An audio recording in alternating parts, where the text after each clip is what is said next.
Hi, this is Brittany Droz, and welcome to another opportunity to be your best self. This is the third week of our Holiday Survival series. What has been most valuable to you? What have you taken away from the series and implemented into your holiday season?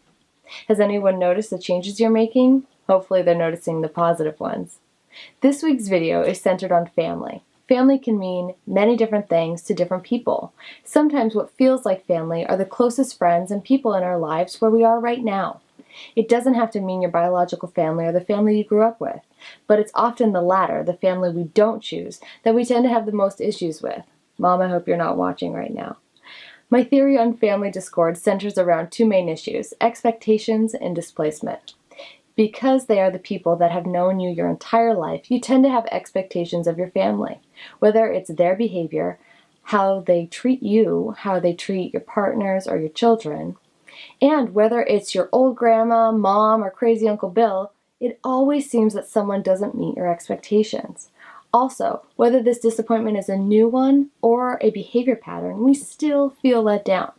What's ironic is that we take their behavior so personally. We believe that whatever they're doing was meant to hurt us, disappoint us, let us down, right? However, isn't that a little bit grandiose to think that people are behaving just for us? Maybe their behavior is based on who they are, their personality. If you stop making their behavior personal, how does it change your perspective on the whole situation? How does it change your feelings? And secondly, have you confronted the person about this behavior? I find that so many times people who feel greatly impacted never speak up about it. Yet it is technically insane to expect different results without doing anything different. Therefore, if you want something to be different, you gotta do something different about it. If your status quo is to do nothing and say nothing, then it's time to speak up.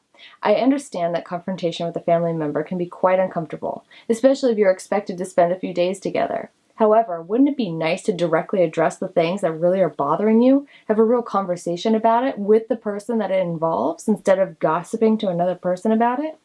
Can you imagine if this actually resolved the issue and made the rest of your time together so much more enjoyable? I think it would be worth taking that risk just to be a little vulnerable. You need to ask yourself, what are the covert expectations you have of your family members? And what is the overt conversation you can have with them to make holidays more enjoyable for the both of you? Next, displacement. Displacement happens when we are feeling a thought about ourselves or another person, and we put that feeling or thought directly onto someone else. For example, let's say I was angry with my husband, and later that day my mom did something that slightly annoyed me. If I got really frustrated with her or yelled at her, my anger would be displaced because I was actually angry with my husband, not my mom. I'm sure we can all think of a time or two when we got really frustrated with someone and we weren't sure why. The reason is because you were likely mad at someone else before this person, but it was safer for you to express it with this person. This is the same reason why we can be meanest to the ones who love us the most. I'm not condoning that behavior, but we do it because we know our family has to love us. If we express our anger or frustration with a new friend, they may not stick around. So that's why we save it for our favorite family members. And we can be on the receiving end of their displacement. And we don't really like it, right? So displacement can be really damaging to our relationships. So to change this behavior, you need to be held accountable. And who better to do it than the person you're displacing it on? Tell this person your tendency in the past to basically take out your anger on them. Say sorry, and then ask them to help you not to do it going forward. If they sense you're doing it, ask them to tell you, hey, stop it with the displacement. Asking for help is always a great way to improve our relationships with them as well. I definitely want to hear these stories.